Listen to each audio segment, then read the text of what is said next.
Hello, I'm Miss Heard with Miss Heard Song Lyrics Podcast. We're doing Season 4, Episode 202 with our first ever Midnight Oil Miss Heard Song Lyric. The Miss Heard Song Lyric is, "The time has come, our bags are packed. It belongs to them, let's give it back." And then the correct lyrics is, "The time has come, a fact's a fact. It belongs to them, let's give it back." I love it.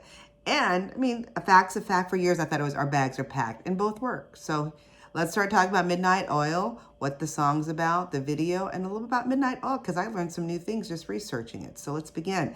So the song we're talking about, "Our Beds Are Burning." It's a 1987 song by Australian rock band Midnight Oil. And it's the first track from their album Diesel and Dust.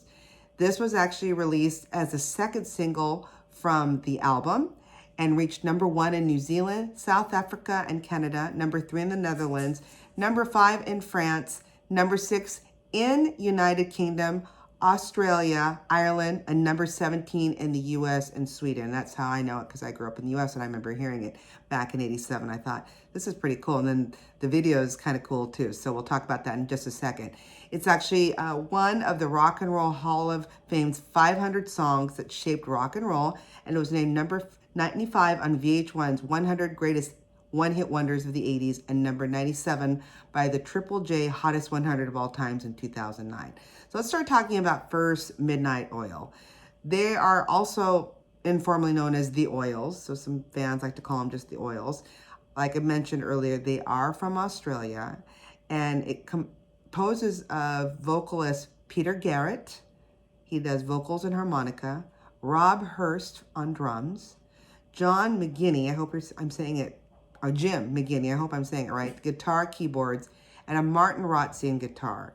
The group was actually formed in Sydney, Australia, way back in 1972, so 51 years ago already, by Hurst, McGinney, and original bassist Andrew James, and they were called Farm. That was the original name. Then they enlisted Garrett the following year, changed their name in 1976, and then hired Rotzi a year later. Peter Gifford served as bass player from 1980 to 87, with Bones Hillman then assuming the role until his death in 2020. So how did the band start? The story goes, while studying at Australian National University in Canberra, vocalist Peter Garrett answered an advertisement, like something, I think, just saw it, a piece of paper for a spot in the band Farm. And by 1975, the band had started touring the east coast of Australia. By late 1976, so 4 years later after the band was created, Garrett had moved to Sydney to complete his law degree. And Farm changed its name to Midnight Oil by drawing the name out of a hat. And here are the other choices if they weren't Midnight Oil. One would have been Television, Sparta, which is interesting because my husband does a lot of Spartan races, and Southern Cross. And they came with Midnight Oil as one of the things to pick from the hat, and then they ended up picking.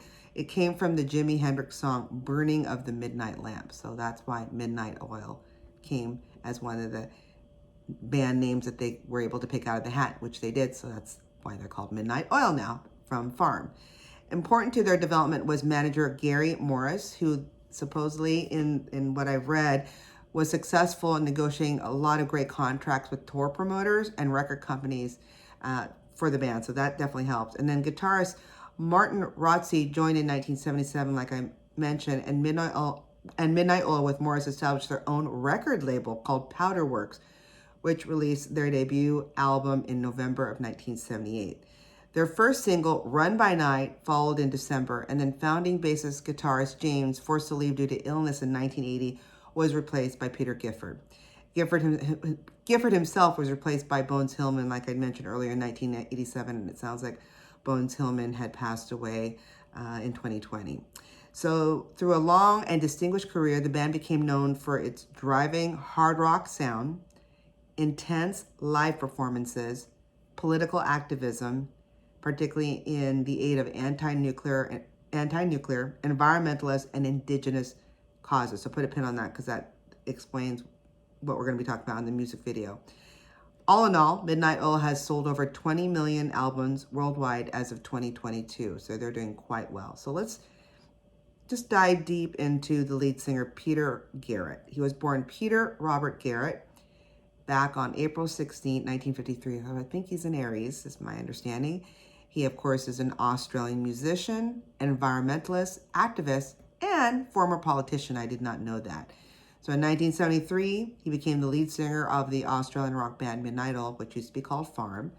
And of course, he's known for his signature bald head. I mean, that's the first thing I noticed when I was younger, seeing that video for the first time, and he wore that hat over it. They say his eccentric dance style and mesmerizing onstage presence, and his voice too, because when he sings like "I felt the river flow," it's just a really interesting cadence.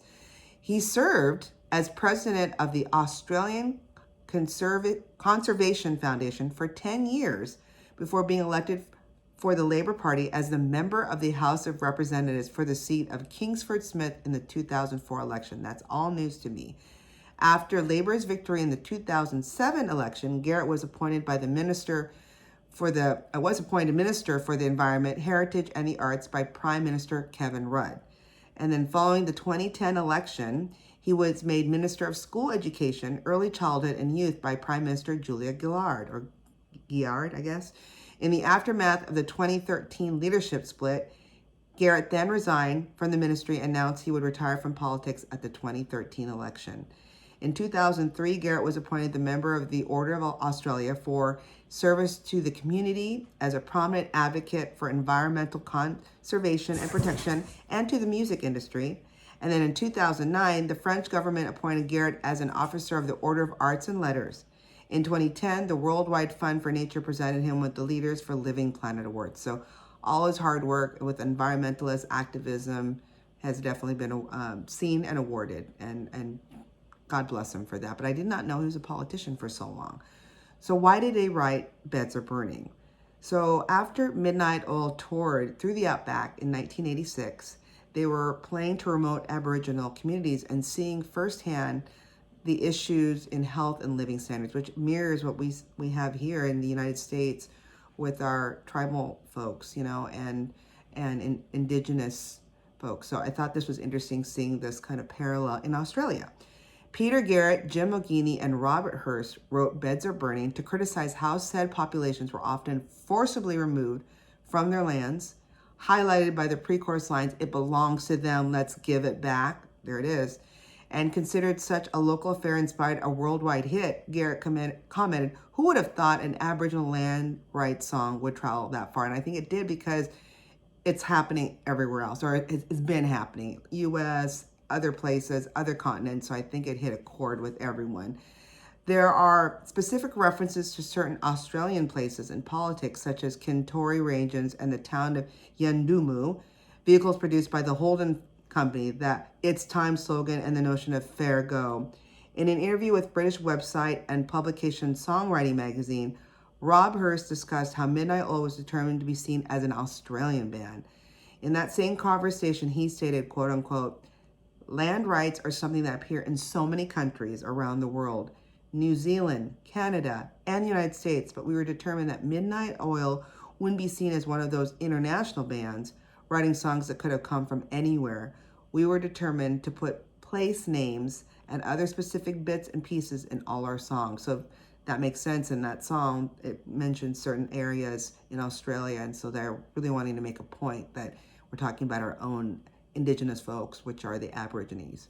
All right, have you seen the music video? It has hundreds of millions of views since it was uploaded in YouTube. Gritty and iconic. I love it because you see the lead singer, Peter Garrett, in the beginning, bald head, and then he has his hat, and then intermixed with the band in, I think, some kind of like 4x4 vehicle, pretending they're playing, but they're singing along, and then intermixed with actual footage of the Aboriginal folks that they're singing about. So really iconic. I did some search, and according to songfacts.com, like they said, this is a political song about giving native Australian lands back to Pintupi, who were among the very last people to come from the desert. These, they put, quote unquote, last contact people began moving from the Gibson Desert to settlements and missions in the 1930s. More were forcibly moved during the 1950s and 60s to the Papunya settlement, And in 1981, they left to return to their own country and established the Kentori community, which is nestled in the picturesque Kentori Ranges surrounded by Mulga and Spinifex country. It's now a thriving little community with a population of about 400, and I'm hoping it's still growing then. Now, did you know when Midnight Oil performed in front of a worldwide audience of billions, including then Prime Minister John Howard of Australia, who claimed it as his favorite Midnight Oil at the closing ceremonies of the 2000 Sydney Australia Olympics, the band was all dressed in black with the word sorry painted conspicuously on their clothes. This was reference to the Prime Minister's refusal to apologize on behalf of Australia to the Aboriginal Australians for the way they've been treated for the last 200 years. Wow, I need to go look at that YouTube, check out that performance in the 2000 Sydney Olympics so I can see what they're wearing. But again, this band, Midnight Oil, is all about very political, nature, anything to take care of the Aboriginals, and just, very vocal. And I commend them because not a lot of bands want to go there, and they're one of the few. And because of it, their song Beds Are Burning are still being, in fact, just last week I was at a little tiny karaoke bar, hole in the wall in this little part of where I live. Have never been there before, and this guy started singing, and that's why I'm like, you know what, I need to do this misheard song lyric, especially since for years I thought he was singing Our Bags Are Packed when it really is a fact's a fact. So if you need any great suggestions like this misheard song here like I just talked about for Midnight Oil, please send it to any of our sites like Facebook, Instagram, Twitter, or just send me an email. A lot have done that. I'll give you a shout out and send it to Misheard. That's MISSHEARD songs @gmail.com. Till then, keep singing those songs wrong. Bye.